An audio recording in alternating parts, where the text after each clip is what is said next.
জনগণ বলতেছে নির্বাচন দিলে বিএনপি ক্ষমতা আসবে। তো বিএনপিকে যদি জনগণ ভোট দেয়, আপনাদের সমস্যা কোথায়? রাষ্ট্রের মালিকানা জনগণ। জনগণ যদি সিদ্ধান্ত নেয় তারেক রহমান প্রধানমন্ত্রী হবে, আপনার এত সুলকানি কেন মিয়া? নির্বাচন দিলে আপনাদের মন খারাপ কেন? গরম বাতে বিলাই বেজার, উচিত কথায় বন্ধু বেজার।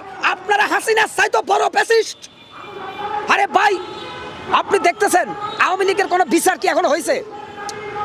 প্রত্যেকটা পুলিশের ভিতরে বা বিভিন্ন গোয়েন্দা সংস্থার ভিতরে আওয়ামী লীগের লোকেরাই তো বেশিরভাগ বলবৎ আছে। এর কারণ অন্তর্বর্তীকালীন সরকার রাষ্ট্রপতির সিগনেচার ছাড়া ওদেরকে বদলি করতে পারবেন না, বা ওদেরকে আপনি শাস্তিমূলক ব্যবস্থা নিতে পারবেন না। তো এই যে রাষ্ট্রপতি আওয়ামী লীগের, রাষ্ট্রপতি সুপ্পু, উনি আওয়ামী লীগ সরকারের একদম কাছের লোক।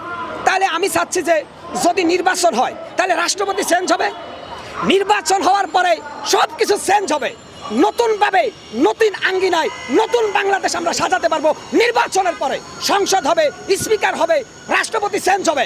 তাহলেই দেশের মধ্যে যারা ডেভিল আছে, দুষ্কৃতকারী আছে, এদেরকে চিহ্নিত করে আইনের আওতায় নিয়ে আসবো। এই বাংলাদেশকে আমরা আস্তে আস্তে মেরামতের কাজে হাত দিব। সত্য কথা বললেই আপনারা যাকে তাকে দালাল ফতুয়া দিচ্ছেন। আপনারা কি মসজিদে নববীর খাদেম নাকি মিয়া?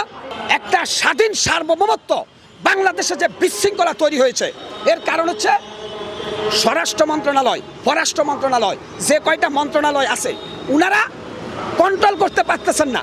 কারণ পুলিশ কোন দলের হয়ে কাজ করবে, পুলিশ দ্বিধাদ্বন্দ্বে আছে, যার কারণে মাঠ পর্যায়ে আইন শৃঙ্খলার অবনতি হচ্ছে।